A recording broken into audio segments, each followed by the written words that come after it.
Mad Troopers, and welcome back to another episode of Mad Trippin'. Today is the start of my camp trip down to Bartlett Lake, the one that I usually take in April down at Riverside Campground. First thing I did was stopped over here at Raising Cane's to get some chicken before I go. That way they cooked for me before I left, and I'll be doing all the cooking for the weekend. So I wanted to get something to eat before I left and be fueled and ready to go when I get there. Now, normally I take the 101 to Pima, and then Pima over to Cave Creek Road, then Cave Creek to Bartlett Dam Road, then all the way down to Riverside Campground. This year, I'm actually going to take the road of Cave Creek from Bell Road all the way through to Bartlett Dam Road. And what the 101 does is it bypasses the town of Cave Creek and most of the town of Carefree when you're going down there. And saves you a lot of time. You don't have to do that 35-mile-an-hour drive through the town of Cave Creek and Carefree. But this year, I want to stop in the town of Cave Creek and take a look at Frontier Town. Yeehaw! And I was going to get some lunch there, but I was getting hungry and decided to do lunch here. And then I'll cook dinner at the campsite. So right now I'm leaving Bell Road, the Raising Cane's over here off of I don't know, almost 16th Street, 12th Street, in between 12th Street and 16th Street. Very good meal today, very satisfied. Fills me up, gives me the energy, I'm ready to go. It is Thursday, October 14th, 2023. It is 1:23 p.m. and 82 degrees. Are you ready? Let's start tripping. To find Riverside Campground on your maps, type in Riverside Campground, Rio Verde, Arizona. Here inside Phoenix, Arizona, North Cave Creek Road starts at the intersections of Dunlap, North Cave Creek Road, and 7th Street. Take North Cave Creek Road from here if you want to stop in the town of Cave Creek or Carefree. But if you are loaded up, ready to go, and you want to bypass the town of Cave Creek, Carefree, and Scottsdale, then you take North Cave Creek Road all the way up to the 101. Take the 101 east over to North Pima Road, where it splits off there between Princess and Pima. And then you take North Pima Road all the way back to the road of North Cave Creek. That'll bypass the town of Cave Creek and most of Carefree there.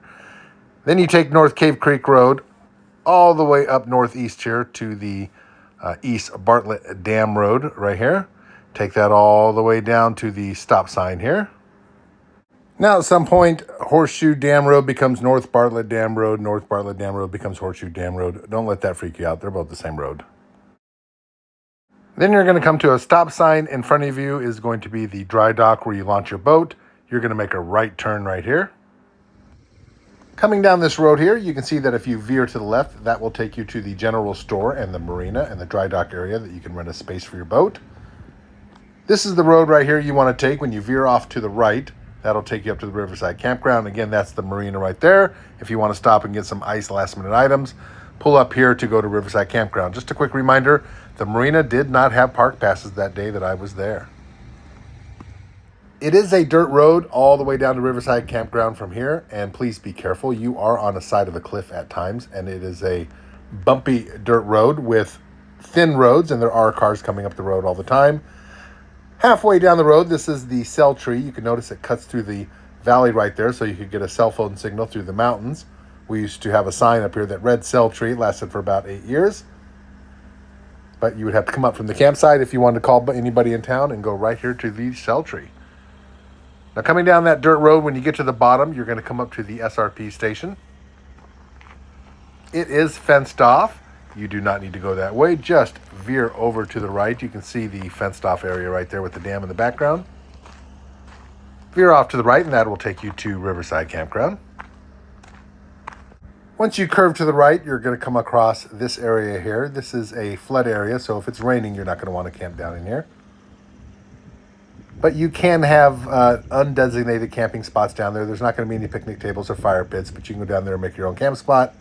I noticed throughout the years that this area was used a lot for launching kayaks and non-motorized boats. Continuing down the road, you're going to come to the first split in the road here. Go left to go to the Riverside Campgrounds. If you accidentally go right, no worry, we're going to show you what it's like up there. I have made that mistake myself, so we're going to show you what's up the road to the right here in just a second. But if you want to go to Riverside Campground, you go left here at the first split in the road. But if you accidentally go right, no need to worry, we'll show you what's at the top of the hill. So if you go to the right, that road will take you up here. There's a little trail there where you can go do a little bit of off-roading there if you have a little four-wheel drive or something. But this road just takes you to a nice flat area, very limited shade. I do see a couple fire pits up here where people have camped. It doesn't say no camping, so I'm guessing you can camp up here. There are no designated camping spots, no picnic table, no fire pit. So you can see here, you have to build your own. Here's the road that we just came up. I'm going to get out of the car and give you a quick little look around here. Do a little 360-degree turn. Beautiful scenery up here if you just want to come up and take a look. I'm sure if you sat up here for a while very patiently, you could find some wildlife to photograph or videotape. There's the mountain that we look at when we're sitting in our campsite. So you know that the campsite road is actually just below it. I'll take you over the side of the road here and show you. There used to be a house up here.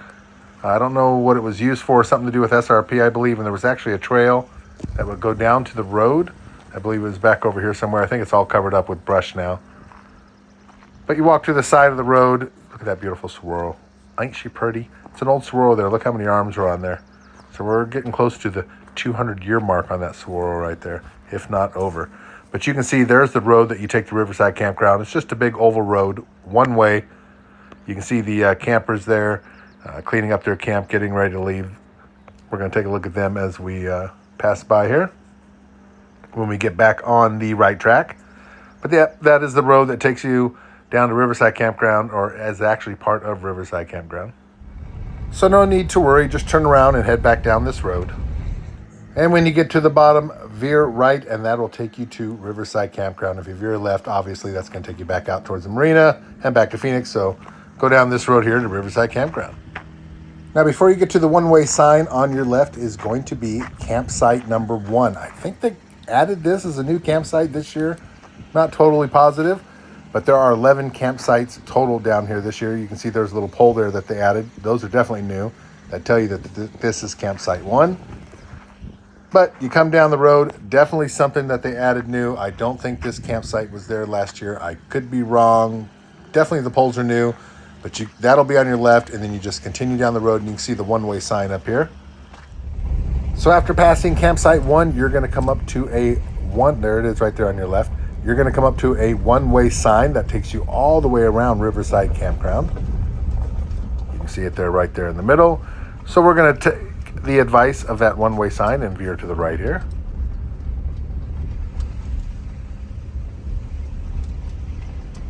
You have to go kind of slow. Sometimes traffic does go the wrong way, and there are a lot of blind spots on these curves here.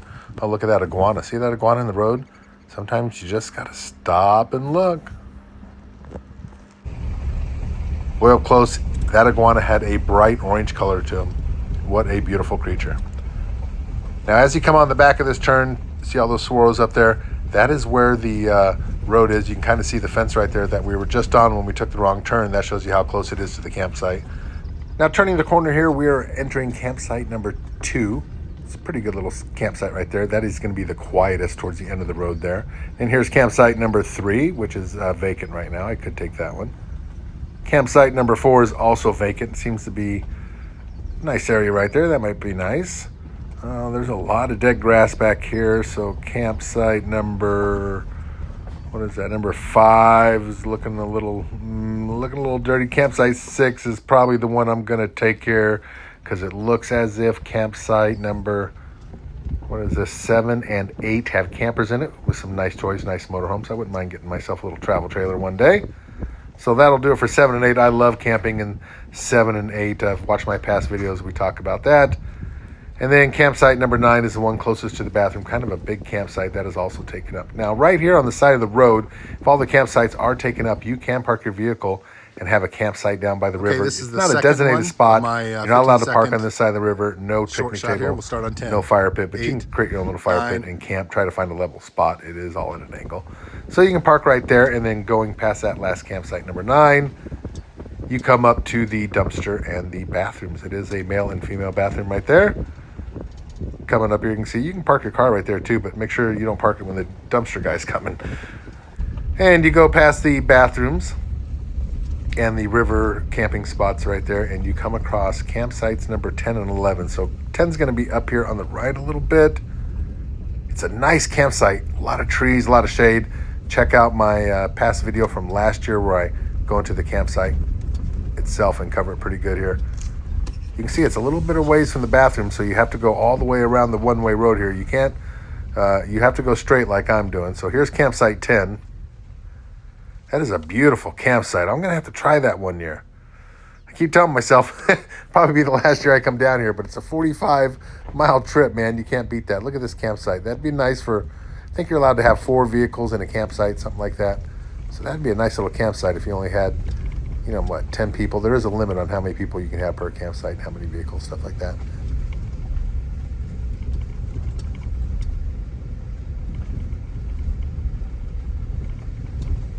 And just driving along, oh, hello, birdie. Just driving along, we're going to come up to campsite 11. It seems to have some type of a sticker on the pole. Maybe they reserved the campsite, or maybe that's looks like a tag that you put on there to let the ranger know that you have a permit to camp there or a parking pass to camp there for the night. You can see that our parking pass is hanging on the rearview mirror there. So continuing down the road after campsite 11, that'll take you back out to the one-way sign. You can circle back around. That's what I had to do. I actually drove through once already and kind of took a look at the campsite, so I knew I was going to have to camp in camp number 6. As 7 and 8 were taken, I usually take 7 if I'm down here by myself or just a couple people, and then if we have more than 2 or 3 people, we take campsite number 8 and make that like the poker table and stuff like that. And we just passed the one-way sign. This would be the road to go back home. And this is so nice. All I had to do was get out of my car, set up a couple of chairs and the cooler, and just sit back and relax. I didn't have a big old tent to set up or a bunch of boxes to go through. This is absolutely nice and relaxing this year, not to have that big tent to set up. I might regret it in the morning when I sleep in the back of that car, but we'll find out. All right, we're here. Let's get out of the car and set up camp. And amongst all this beauty, every once in a while, a car will drive by, reminding you that society is just around the corner. And that's okay. It's just a little reminder that you are part of something bigger. And that you have a place in this world. So up the river a few miles is a bird sanctuary. It's along the Native American reservation there. And I just saw, first time I've seen a lot of hawks out here, all kinds of big birds, little birds, stuff like that. Yeah, I've seen red cardinals out here, which is very cool because I'm a Cardinal fan. And I just saw, I wish I could have gotten the camera out fast enough. I'd had to zoom in on him because he was on the other side of the river. But I just saw a bald eagle fly by. I'm pretty sure it was a bald eagle. He had the markings of the bald eagle on the tail, big old white tail and then a brown body. And it looked like he had a white capped head. Big old bird. I'm going to see if I can get make sure I have my camera ready at this time tomorrow and see if he flies back by. I'm sure he's territorial. Probably has a nest down at that end. Maybe he's going hunting. Maybe he'll fly by this area. That would be very cool if he landed somewhere around here on top of this sign over here. It would be awesome. I could get a picture of him. Now this is what I come down here for. Right here, this time of day, almost 6 o'clock. Look how beautiful that is. The sun is just getting ready to set in the next hour. And it is sending just a beautiful beam of light across that mountain. Look at that. So relaxing. This is one of the things now, a beach, San Diego Beach, Mission Beach right there. That is the best place I've been to let the brain rejuvenate a little bit. Let it clear out all the nonsense so you can focus on the task at hand when you get back to town, when you get back to the home life, the real life and work. You're re-energized and focused. So if you have the money, I highly recommend going to Mission Beach or try to find that. Maybe you needed a little more quiet. I actually like having the people around and then it gets nice and quiet at night. I really love Mission Beach, but if you needed a little quieter than that, find that sanctuary that you need. If you can't get to the beach and you're looking for the cheapest route, this is one of them right here. You come out here on a Thursday. Again, this got packed, so you come out here on a Thursday and you get yourself a nice little camp spot here with that beautiful view. It is 6:52 p.m. and an absolutely beautiful evening. That's why people are packed out here today. The weather is absolutely fantastic right now. Nice and cool. You can be out here in shorts and a t-shirt to enjoy the day, enjoy the evening. It's about time to get that campfire going. You can see the sun off there in the distance. It's setting, just shining just enough light for you to get your last minute projects done before you start enjoying the night around the campfire. And again, I am actually kind of happy that they took that big spot over there because I would not have camped here, especially with that grass here, not having a weed eater to chop it down. And for me, camping, bringing half the stuff, at least half the stuff, if not 3/4 of the stuff that I left at home this time, I didn't have to pack it. It's a nice little area for me to pull right in. I don't have my camp box, my kitchen box, my stove. I don't have the tent. I don't have my shower. That's just 5 extra things to get out and go through and take away from your time from relaxing, right? Now, for me, that's not too bad because I like organizing. And it gives you something to do while you're out here enjoying the day, but not this time. This time is just for filming and relaxation. Enjoy the day, enjoy the evening. It's about time to get that campfire going. You can see the sun off there in the distance. It's setting, just shining. As you can see, I have plenty of space back here to set up my laptop, watch a movie before I go to bed. I have a cup holder there on the other side also where I can put my drink, and plenty of space. You can definitely get 2 people back here, or a small family of 4, 2 adults and 2 kids. Or if you have a dog, 2 people can sleep on that side and you can get the dog in here.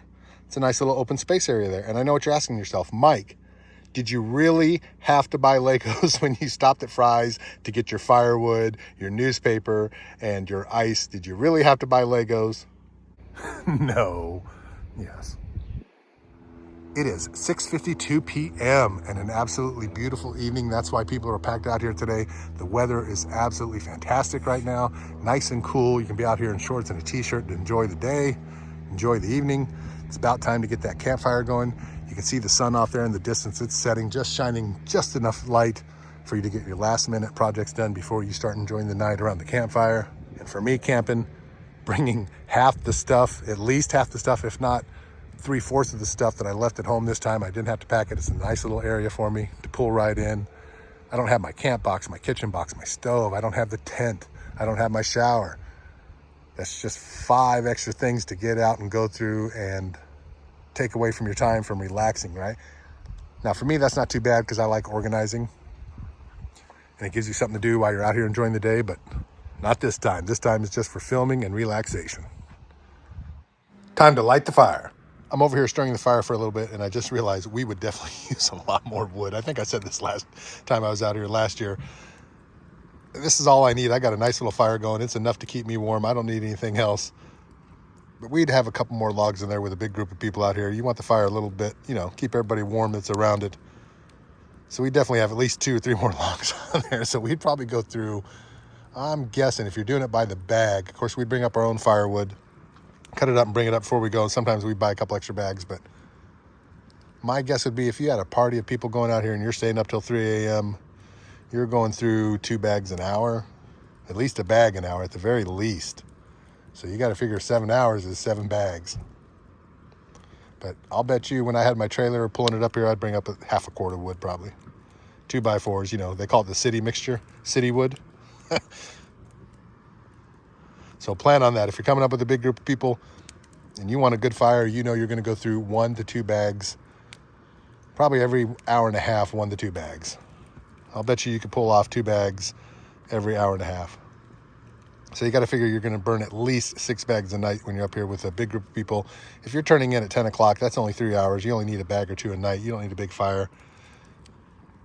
If you're here by yourself, this is all you need, a bag or 2 a night, depending on how late I stay up. If I only stay up till 10, I'll probably only go through maybe a bag or 2.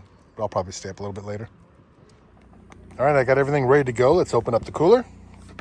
Inside, you see I have everything nicely packed. I keep a little flashlight near, a little headlamp. So when I come over to the cooler at night, I already have a flashlight with me in case I forgot the one that I usually keep in the pocket. Took the hamburger out of Ziploc. It's ready to go. It's still frozen, so I can push it just a little bit, squeeze it, but it's already pre-wrapped. You can see that. This is the side that goes down first because when you flip it over, you want the steam to come out this end right here and your juices to stay inside. Got all my condiments and my bread inside there so it doesn't mold this time. Last year, I took it out of the refrigerator, put it in the car. The car was hot the next day, so that moisture in there molded my bread within hours, not even a full day. So we come over here to our beautiful campfire. Look at that. Isn't she gorgeous? Again, put that side down. I don't want it to be right over the flame. This is nice and hot right here at the edge. I'll let that cook for a good 20 minutes, 30 minutes, depending on how I feel, how lazy I get around the fire. And I did a blind, reached my hand in the box. It's a multi-chip pack, so I got my bag of chips. I don't know what it is yet. I hid it from myself so I wouldn't see it, so it's a nice little surprise when I have the hamburger. And when we have our hamburger and rate the food, it's going to be a 5 out of 5. It's a campfire burger, man. You can't beat it unless I burn it or something. And then that's all on me, right? But when we have our dinner, that'll be the end of day 1. And tomorrow starts a whole nother day. All right, it is 8:20 p.m. on this beautiful Thursday night. You can see that that log right there was the 6th log that we put on. The 2 on the bottom are the 4th and the 5th. Then that's the pine log that I put on right there to keep the fire going. So I guess a bag of firewood is going to last you a good hour. So here are my final results for how many bags of firewood you are going to need each night you are down at Riverside Campground. I started the fire about 7:20 p.m. and let it go to about 12:30, so that gives me about 5 hours. During those 5 hours, I burned through 2 store-bought bags of firewood and a little bit of that pine firewood that I brought myself. So 1 bag of firewood gets you between 1 to 2 hours worth of burning time.